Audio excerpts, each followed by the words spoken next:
So this is a project I've been working on for a little bit. It's a demo for a talk that I want to give on binary operations for one of the local meetup groups I help organize.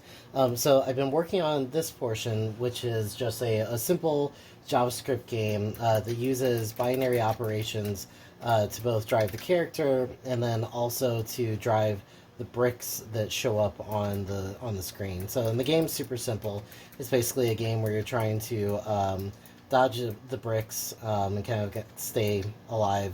And then if you end up hitting a wall, you either collide with the other wall, or if your health runs down too much, you lose and the game is over. So I already built a physical integration for this using a touch controller that I built for my daughter a while ago, so that you could use that to drive the bricks that show up. But I also wanted to have a physical form of this game board. So what I started working on, let's see, let me pull this to the side. What I started working on was this. So this is a little LED matrix, 8x8 grid that I got a while ago as a kit, and put together and then didn't have a use for. So, but this was perfect for replicating this on in a physical form. I'm actually building a larger LED matrix from scratch, like air quote scratch, like I'm using an LED strip for it.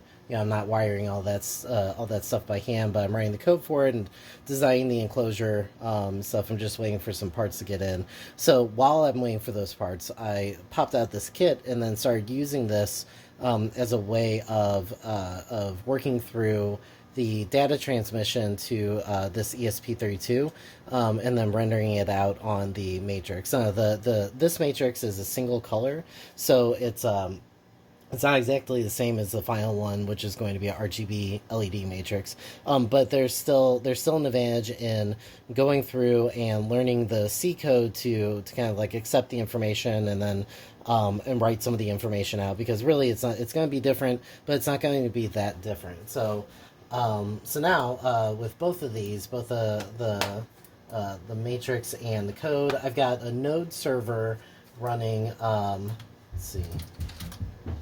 Got a node server that's running a simple WebSocket server. It's doing some data manipulation for some of the input coming from other devices. And then I have the matrix code. So this is built off of the example code that came with this matrix kit, which was super helpful because it does manual writes, or the manual. It does writes to the addresses on this chip to drive the LEDs on the matrix, which was really cool to kind of go through and learn and kind of work through that as far as my knowledge, because I had not done that before.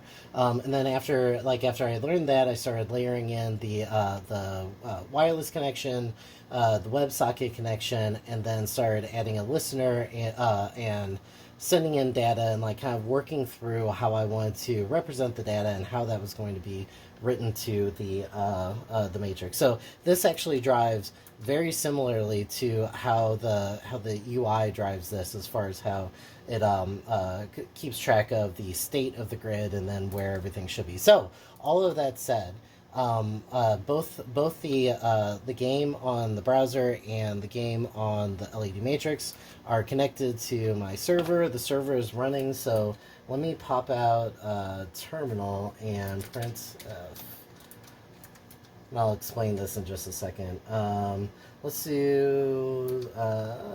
just do one starting off.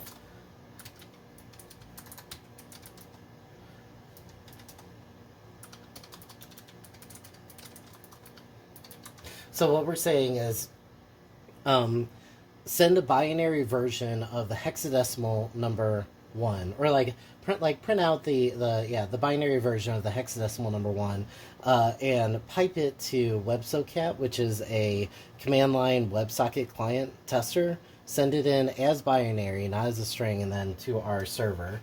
So if I shrink this down so we could see everything at the same time, let's get the whole grid. Okay, so what we'll see is hold on, let me get this reset. Let's try that again. What we'll see is the brick showing up on both of the UIs at the same time. So there's something interesting that I didn't think about until I started working through this, is that delay that you see between there is because both the browser and the microcontroller, the ESP32, are running off of two different clocks. And I don't have anything in here that says stay in step with each other. I guess I could see a couple of different ways of sending down the clock information to the clients so that they can run on the same tick as each other, but to be honest, that's like a little bit further in this demonstration that I want. So we've seen this. So basically, this hexadecimal one, each of the rows in the grids, either on the physical matrix or on the web version, each of the rows is represented by a separate number being stored as state, and then being interpreted as a binary number. So it's really easy to see here on the game grid. So this is all one number. We're just showing it as state. It's the number 0. If I add a row, it's just going to go through the exponents of, or like, well, so if each of these cells is, you could think of this as an exponent where you have the 1's place, the 2's place, the 4's, 8, 16, 32, 64, 128. Am I doing that right? Did I skip anything? Yeah.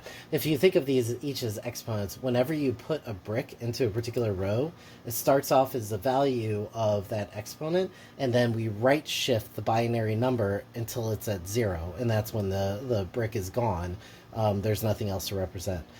That same thing is happening on the LED matrix here, where we're sending that 1 over, and then we're just bit shifting it on the, like in the number that is keeping track of its state until it's off the board. So the cool thing with both of these running on the same WebSocket message, so this from here, is that we can go through here. Actually, let me pop up a calculator so that it can like kind of drive it home a little bit more. So this is the programmer mode on the Mac OS calculator, which is fantastic. Probably my favorite Mac app that I've discovered recently. So, and we can look at a particular number. So if we look at the number 8, we can look at it in decimal, we can look at it in hexadecimal, we can look at it in octet. And we can also look at it in binary here. 8's kind of like a boring number, but if we go up into something like 15 in hexadecimal is a completely different letter because it's a base 16 instead of a base 10. Same thing with base 8. So, but none of that matters as far as the rows, because what we're really thinking about is in binary. So these 1's and 0's, right now this is a 8 by 8 grid, so going up we can think of each of these as one of these binary numbers. So if we took this number, if we took 15, if we took F, let's see, we'll just send it in as F and see what it does. It will send in 4 values.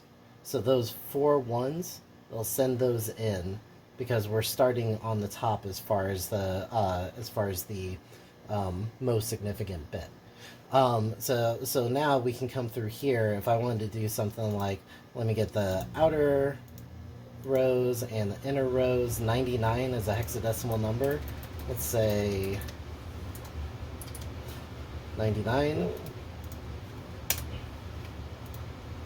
So now we got all these coming over. Let me hop out of the way. So yeah, so it's a cool way of using binary state, one, to lower the size of a payload, because we're literally just sending one number to represent the state of an entire column of these of the bricks that we should push over, and we're able to send it up to the server and then split it out to any of the clients that are connected. Right now we just have this matrix and the web version connected as clients, but as soon as I have the other grid finished, we'll be able to drive all of these at the same time off of all the same information, which will be pretty cool. Let's see, let's do that. Just do a solid line coming across. So that's it.